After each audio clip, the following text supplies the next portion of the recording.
In 1943, a black tin trunk arrived at Buckingham Palace. It was embossed with three initials, MHG, for Margaret Helen Greville, and held more than 60 pieces of jewelry, delivered after the estate had cleared probate. Contemporary newspapers felt the need to clarify the legal status of the contents immediately. These jewels will belong to the Queen as her private property and will be entirely distinct from the state jewels which she wears as Queen. The distinction mattered enormously. It would matter for the next 59 years. The woman who received that trunk was already being assembled by the BBC and by Pathé and by Fleet Street into the most durable public character in British royal history. Queen Elizabeth, wife of George VI, had spent the war years being photographed in bombed-out East End streets, broadcast on the BBC in tones of maternal reassurance, and distributed by newsreel into every cinema in Britain. The BBC eventually settled on the grandmother of the nation. The press reached for dignity and duty. Lord Dannatt, speaking of meeting her, described the public experience plainly. When you met her a number of times, you could talk to her as, not being disrespectful, the nation's much-loved grandmother. She outlived her husband, outlived most of her generation, reached 100 with the country watching, and died 2 years later, still occupying the role she had spent decades constructing. She died at 3:15 in the afternoon on March 30th, 2002, at Royal Lodge, Windsor. She was 101. Her estate was valued at between £50 and £70 million. Thanks to an arrangement reached between Buckingham Palace and John Major's government, it passed to Queen Elizabeth II without inheritance tax. She also left behind a £4 million overdraft at Coutts Bank. The Express reported the figure, along with a joke attributed to her daughter. Coutts would have folded long ago but for the overdraft. It's the kind of line that works because it reframes the debt as charming, a quirk of character rather than a financial reality. But it was still £4 million, running alongside an estate of 50 to 70 million, a jewelry collection classified as private property, and a piece of estate planning she had executed 8 years earlier. In 1994, at the age of 94, she placed an estimated £19 million, 2/3 of her money fortune, into a trust fund for her great-grandchildren. The Guardian described the maneuver as a calculated gamble that reduced future inheritance tax exposure. A woman of 94, restructuring her assets to protect them from future claims, while simultaneously running a debt at a private bank for the costs of living at the scale she thought appropriate. Both operations were running in parallel. The warmth was real. The calculation was also real. And the collection she spent nearly 80 years accumulating, wearing, protecting, and directing forward through carefully structured inheritance sits exactly at the intersection of those two things. The objects don't smile. They give evidence. The first exhibit is April 26, 1923, Westminster Abbey. Lady Elizabeth Bowes-Lyon arrived as the 9th child of Claude Bowes-Lyon, 14th Earl of Strathmore. Distinguished Scottish aristocracy, with a seat at Glamis Castle, well-connected, well-regarded, but not royal. Not yet part of the machine that generated the material evidence of dynastic position. On her wedding day, she was wearing a double strand of pearls with a small pearl pendant, the same necklace that appeared in her engagement portraits from January of that year. Simple, unassuming. Already a version of the aesthetic she would spend the next 70 years refining. What came next was anything but simple. King George V presented her with a complete Persian turquoise parure, a tiara, necklace, brooch, earrings, and hair ornaments, set with what contemporary accounts described as splendidly cut diamonds and very pale Persian turquoises. Queen Mary gave a suite of sapphire and diamond jewels, necklace, brooch, and bracelet, along with a Rose of York diamond brooch, a diamond scroll corsage brooch with matching bracelet, and a sapphire piece that may have been later reworked into what became known as the sapphire fringe earrings. Queen Alexandra had given a pearl and diamond necklace on April 23rd, 3 days before the ceremony, documented in contemporary press photographs. Her own family, the Strathmores, gave what would become one of the most traveled pieces in the collection, the Strathmore Rose Tiara, an antique 19th century piece purchased from Catchpole and Williams, described as a diamond bandeau of 5 roses with diamond sprays between them, the individual flowers detachable and wearable as separate brooches, would still be circulating in royal life 100 years later. At the 2023 state banquet for the President of South Korea at Buckingham Palace, Catherine, Princess of Wales, wore it. The tiara that came from a Scottish earl to his daughter on her wedding day in 1923 appeared on the head of the future Queen of England in the 21st century. The original choice of gift was Dynastic insurance written in diamonds, and it paid out exactly as intended. The groom also had opinions about her jewelry. Prince Albert, Duke of York, gave her 5 matching Cartier bracelets, acquired over 1923 and 1924. He gave her a pearl and diamond necklace that was, within a short time, remade into a tiara, the lotus flower tiara, a transformation that makes a particular kind of sense once you understand how the Queen Mother thought about objects. A necklace is something you receive. A tiara is something you become. The conversion of one into the other is its own kind of statement about how she intended to inhabit this new position. The City of London gave her a pearl and diamond sautoir, 5 rows of pearls on platinum wire with flexible diamond side pieces and a large pearl drop made by Carrington. She wore it at the christening of Crown Prince Peter of Yugoslavia in Belgrade later that year. It was the first documented public deployment of a wedding gift in a diplomatic setting, and it wouldn't be the last time she understood exactly what a piece of jewelry could do in a room she was trying to work. None of this is subtle once you look at it clearly. An aristocratic outsider was being fitted piece by piece into the visible architecture of dynastic legitimacy. The jewelry wasn't ornamental, it was the paperwork. The Queen Mother wasn't born a pearl and pastels woman. In the early 1920s, she dressed, as one contemporary account puts it, with the flapperish sensibility of the decade. Slim, drop-waisted gowns, feathers, furs, jewels worn for maximum effect rather than maximum reassurance. The soft aesthetic came later. It came as the role expanded, and it arrived precisely when her audience grew large enough to require management.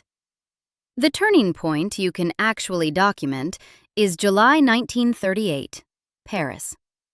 King George VI and Queen Elizabeth were making a state visit to France. Her mother had died recently, which would normally have required mourning dress, dark fabrics, restrained jewelry, the visual language of grief. Designer Norman Hartnell had a different idea. He suggested that the Queen's wardrobe for the visit should be white rather than black, citing Queen Victoria's all-white funeral as a royal precedent for the color. The suggestion was accepted. The result was a wardrobe built entirely around white, carried through a state visit to an allied nation at a moment when that nation badly needed visible confidence in its relationship with Britain. The Queen Mother's own letter to Queen Mary captures how the execution felt from inside the operation. I was nearly demented with rushing up and down and trying to order and try on all my white things for Paris. The words suggest chaos. The wardrobe suggested serenity. Pearls, documented as part of this deliberate white strategy, appeared throughout.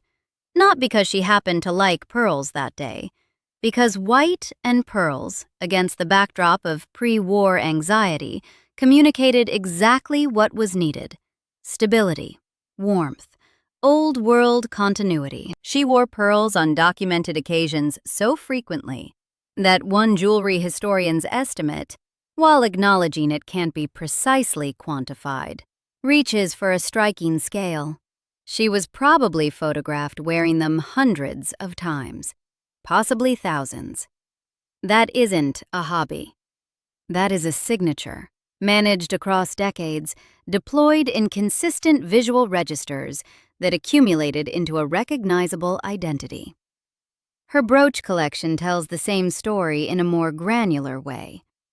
The birthday brooch, emerald and diamond, appeared at her 95th birthday in 1995, described in contemporary accounts as worn against a lovely pastel green and pink outfit, and again at her 98th birthday in 1998 with an elegant ivory coat.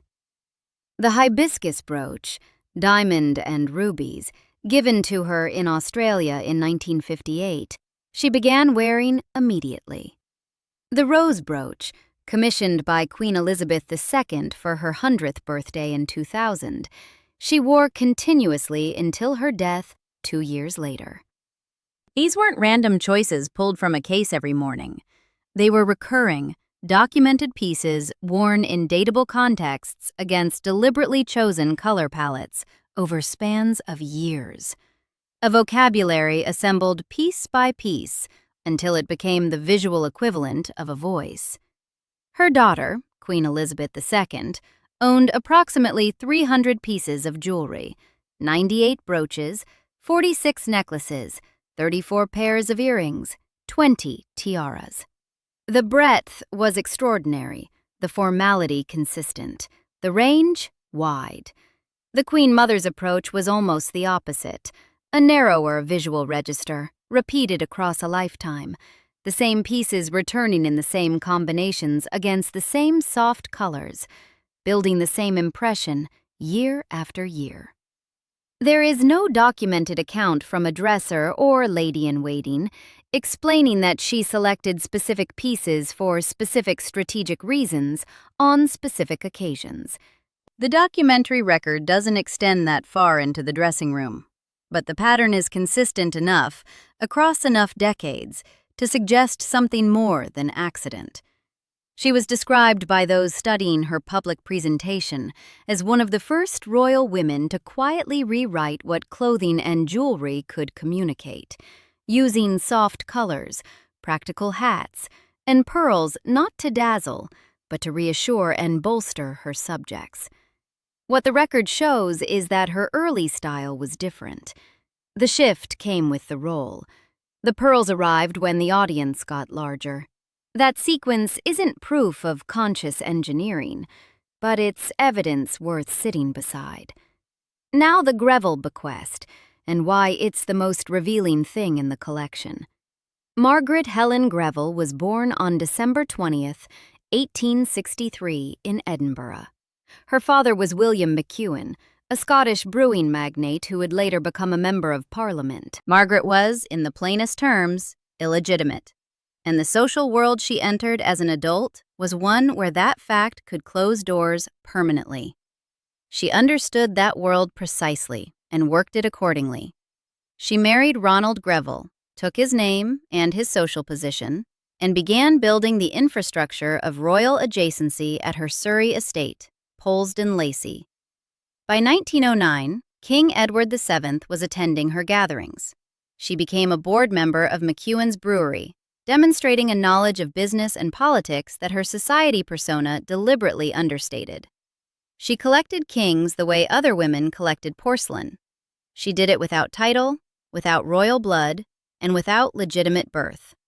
She did it entirely through strategic hospitality and the careful cultivation of proximity to people whose company conferred status. By the time she died, in September 1942 at the Dorchester Hotel in London, Cecil Beaton described her as a galumphing, greedy, snobbish old toad who watered her chops at the sight of royalty.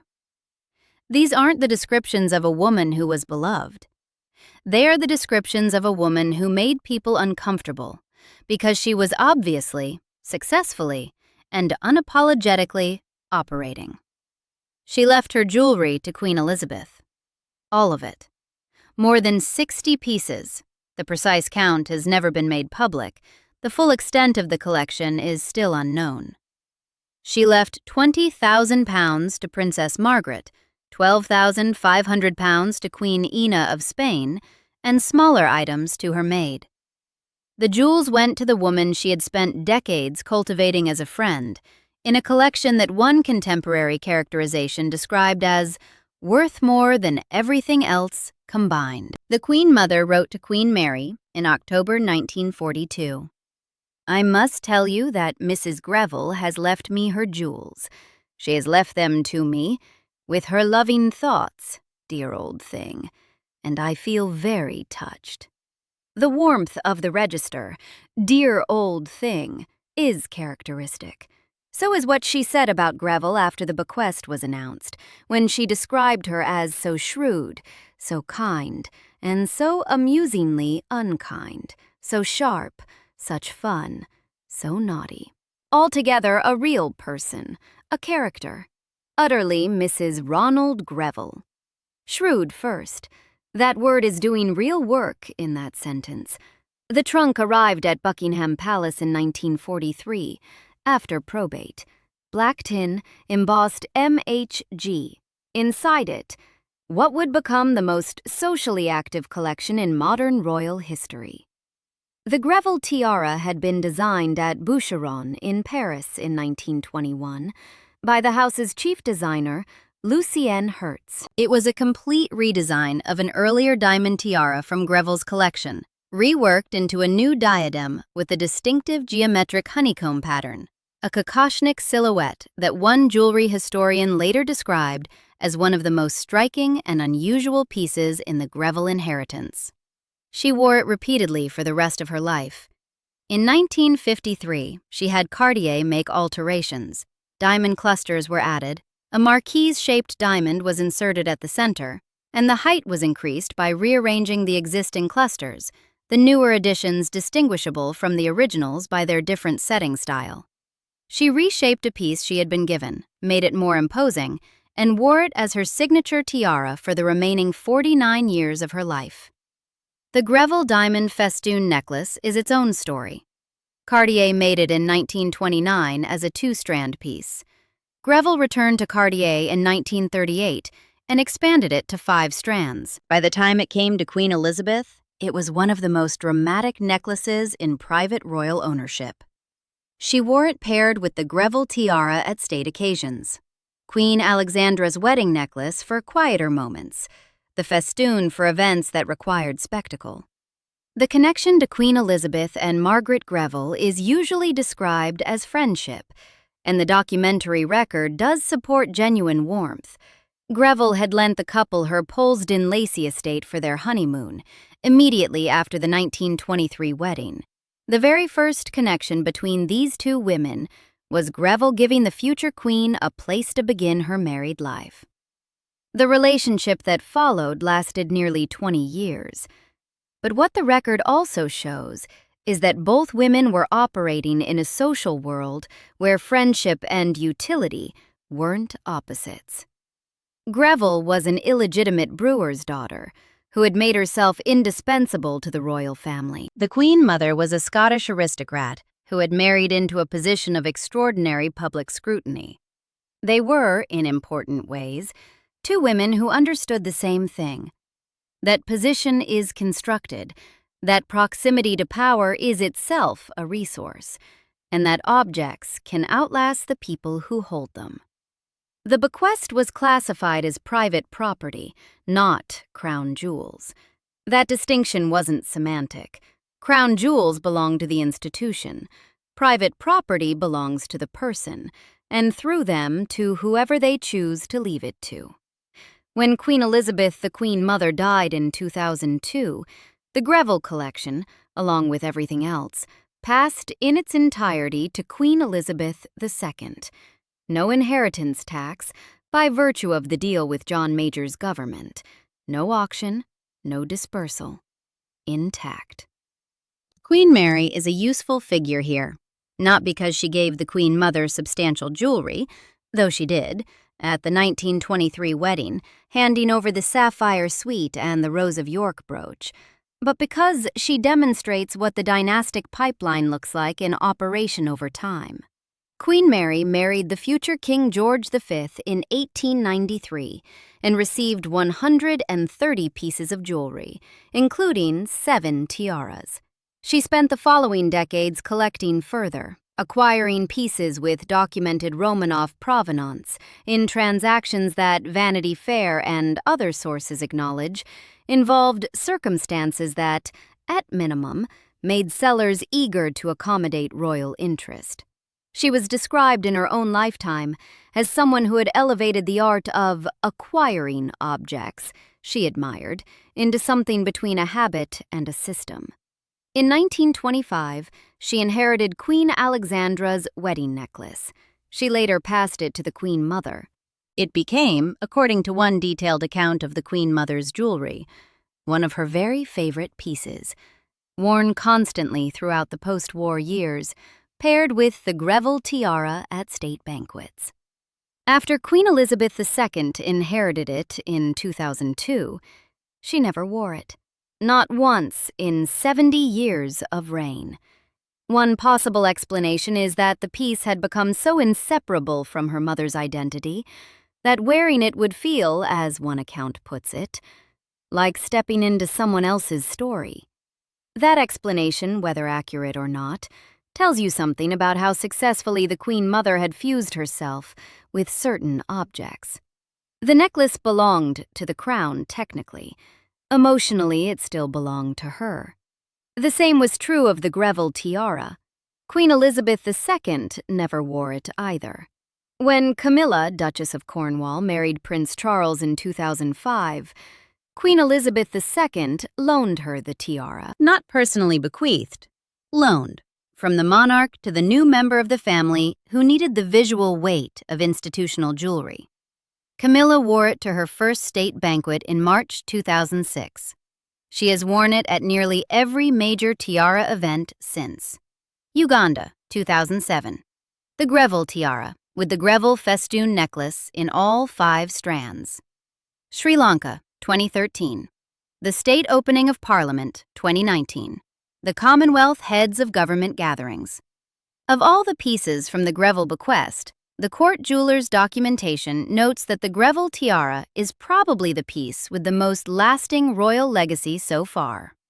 The Greville chandelier earrings took a different route. They moved from Greville's estate to Queen Elizabeth as part of the bequest, then were given by the Queen Mother and King George VI to Princess Elizabeth as a wedding present in 1947. Princess Elizabeth, the future Queen Elizabeth II, wore them.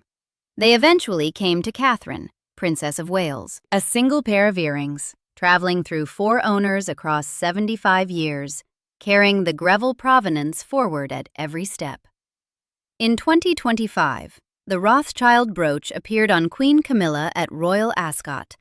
Its previous documented public appearance had been in 1936, when the Queen Mother wore it. 89 years between viewings, give or take. The brooch had been sitting in the collection, intact, classified as private property, waiting. That isn't neglect. That is stewardship at a scale that requires a very long view of what objects are for. The collection's relationship to the Queen Mother's financial situation is one of the sharpest things it reveals about her priorities. She was a widow for 50 years after George VI died in 1952. During those 5 decades, she became associated, in press accounts, in the retrospective biographies, in the public record, with extravagance. The scale of entertaining at Clarence House and Royal Lodge, the costs of horse racing, the renovations, the lifestyle of a woman who understood herself as royal and intended to live accordingly. When Prince Charles moved into Clarence House after her death in 2002, up to 100 staff were told they faced potential redundancy. 100 at a private residence for one elderly woman. The overdraft, reportedly around £4 million at Coutts, is the most frequently cited figure in financial assessments of her estate. Some sources suggest the figure in dollars was higher.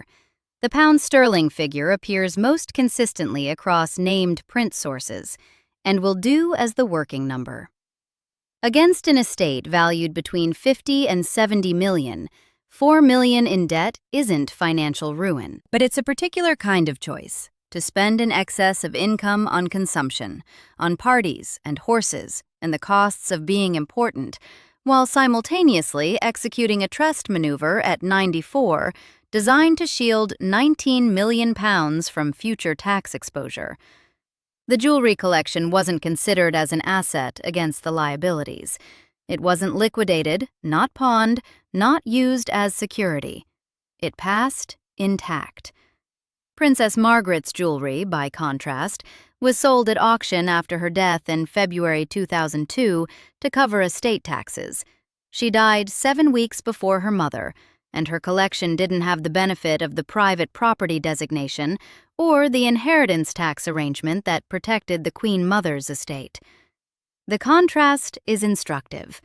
One collection was preserved and directed forward through dynastic channels, intact and tax-free. The other was dispersed at auction. What you protect and how you protect it reveals hierarchy. The jewels weren't a luxury that happened to survive alongside the debt. They were the priority. The public warmth was documented, real, and extensively filmed. The private record is thinner, and where it's thick, it tells a different story. The clearest documented example of the gap is the Wallis-Simpson freeze-out, and it lasted decades. When Edward VIII abdicated in December 1936 and became the Duke of Windsor, the Queen Mother, then Queen Consort, wife of the newly ascending George VI, never received him in Wallis socially again. Not once in the remaining 66 years of her life. The official reasons were institutional. The Duchess of Windsor wasn't granted the style of Royal Highness. The couple was essentially exiled. But the personal dimension was cold and documented in its coldness. One account describes the feud as having begun when Elizabeth walked into the king's drawing room unseen and found Wallis doing an impression of her. Whether that specific origin is accurate or constructed, the source attribution for that particular story is less than airtight. The result isn't in dispute. The freeze was total. It was maintained across 6 decades and multiple attempts at reconciliation from the Windsor side. This matters in the context of the jewelry because, in 1936, before the abdication, Queen Mary had been accumulating and redistributing pieces through the family for decades. The Queen Mother was already embedded in that chain. The abdication crisis didn't disrupt her position in the pipeline. If anything, it cemented it. George VI became king, Elizabeth became queen consort, and the flow of dynastic objects continued through her, not through the exiled couple in France. The Diana relationship is more complicated to source accurately. Andrew Morton's Diana, Her True Story, records a characterization of Diana, attributed by Morton to the Queen Mother's circle, as a silly girl. That is a single secondary source, based on Diana's own accounts, and it should be held at that level of confidence, rather than presented as a confirmed statement. What is documented more broadly is that the relationship wasn't warm. Contemporary accounts describe tension. The BBC's own documentary framing acknowledged the contrasting personality of the Queen Mother, with the description cutting off before specifying what the contrast was. The gap the BBC acknowledged is real. The specific evidence for it within the Diana relationship is thinner than the Wallis evidence, and should be read accordingly. What the staff record shows is equally contested. One source claims she was a fair employer whose staff stayed with her for decades, presented as evidence of character. The Guardian's Tanya Gold wrote that she was likely capable of being a snotty bitch, making dubious non-bottom PC remarks and being slightly nasty to her inferiors. That is opinion journalism, not documented testimony. The truth almost certainly lies somewhere in the space between those two characterizations, and the documentary record does not resolve it cleanly. What the jewelry does, in this context, is provide a different kind of evidence. It doesn't tell you what she said to her staff. It tells you what she kept, what she protected, what she directed forward, and what she let go. The woman who ran up a £4 million overdraft paying for the life she wanted preserved the jewels. The woman who wore the same pearl necklace for 50 years in the same pastel register in front of Pathé cameras and state photographers was making an argument in a medium she controlled absolutely. She controlled what the objects said. She never fully controlled what the documents said. And the jewels outlasted her reputation more intact than almost anything else. What those objects say now, 2 decades after her death, is still being broadcast. Catherine, Princess of Wales, wearing the Strathmore Rose tiara at a state banquet in 2023, isn't wearing a family heirloom in the personal sense. Catherine doesn't own it. Most of the great pieces she wears at formal occasions are on loan from the royal collection. The tiara that her parents-in-law's great-grandmother received from her own parents in 1923 is now part of the visual vocabulary of the next generation of royal women. The loan decisions are made by the monarch, but the pieces still carry the provenance. They are still, in every photograph, the Queen Mother's tiara. Camilla, wearing the Greville tiara at every state occasion, is performing, whether she intends it this way or not, the role the piece was assigned. Margaret Greville commissioned it, owned it, used it to mark her social position. The Queen Mother received it, altered it to be more imposing, wore it for 50 years as her most recognizable tiara, and passed it forward. Queen Elizabeth II, who never wore it herself, handed it to the next person who needed the weight of royal jewelry to establish herself in a new role. The chain runs from an illegitimate brewer's daughter in 1921 Paris, through a Scottish aristocrat turned queen consort, through a monarch who understood its emotional charge too well to borrow it herself, to the current Queen of England. Every link in that chain is a woman who understood that objects can carry status forward in ways that speech and behavior can't always guarantee. Greville got into the royal family's orbit and never left it, even in death. Her initial is still on the trunk description. The Queen Mother got into the vault of dynastic objects and made herself inseparable from the most important pieces. She was so indelibly associated with the Greville tiara that her daughter, who inherited everything, declined to wear it.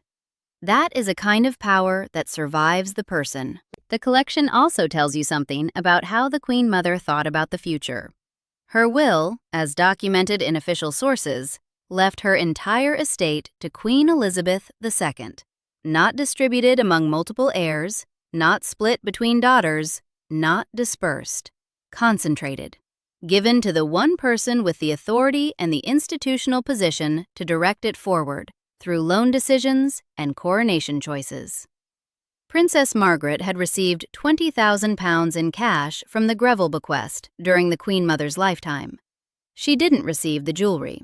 The jewelry went upward, to the throne, where it could be redistributed as the Crown saw fit, which, in practice, meant as the family saw fit, which, in the case of the Greville pieces, meant to Camilla in 2005 and Catherine in 2023. And wherever else the current monarch decides a particular piece should be seen. This isn't sentiment.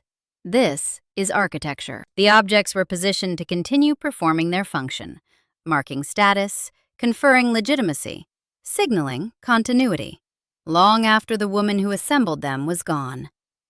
The closing scene of the collection's story involves a brooch. The Rothschild brooch appeared at Royal Ascot in 2025 on Queen Camilla's lapel. Its previous documented public appearance had been in 1936, when the Queen Mother wore it. For 89 years it sat in the collection, classified as private property, preserved but not deployed. Then it reappeared, still functioning, still identifiable, still carrying its provenance forward. That is the simplest version of what this collection is. Objects designed to endure, preserved through structures specifically constructed to prevent their dispersal, and deployed at moments chosen by people who understand what they're saying when they wear them. The Queen Mother wore pearls for reassurance. She wore the Greville tiara for authority. She wore the lotus flower tiara, converted from a necklace her husband gave her, as a statement about her own capacity to transform what she received into something more imposing. She wore her birthday brooches on her birthdays, photographed against soft coats, her face already becoming the universal symbol of comfortable royal grandmotherhood. Every choice was documented, photographed, archived. She knew it was being photographed. She knew the archive was being built in real time. In October 1942, writing to Queen Mary about the Greville bequest, she described her late friend as shrewd, sharp, fun, naughty, and altogether a real person, a character. These are the words of someone who recognized a fellow operator, two women who had arrived at royal adjacency from very different starting positions and had used every available tool: hosting, friendship, clothing, jewelry, the slow accumulation of objects that carried meaning, to embed themselves in the story of the institution permanently. The difference is that Greville's tenure ended when she did. The Queen Mother's didn't. Catherine wearing the Strathmore rose tiara from her great-great-grandmother-in-law's 1923 wedding is one data point. Camilla wearing the Greville tiara at every major state occasion since 2005 is another. The Rothschild brooch reappearing in 2025 after 89 years of quiet preservation is a third. The collection is still active. It's still being worn, still being loaned, still carrying the provenance, and through the provenance, the person, forward into occasions she never attended. The sweet grandmother lived for 101 years. The image she constructed may outlive the monarchy itself. The BBC called her the grandmother of the nation. The jewelry tells you she was also the chief archivist of her own reputation, operating in a medium she controlled absolutely, across a timeline she extended through careful legal structures and deliberate inheritance decisions all the way to the present moment. She wasn't a collector. She was a curator. The collection is the argument she was making, assembled across 8 decades, preserved through private property designation and inheritance tax arrangements, and still being deployed by women who borrowed the pieces along with the power they carry. In the end, the jewels did what the Queen Mother always wanted. They made the story look softer than it was. If you want more stories like this, subscribe. We post every week.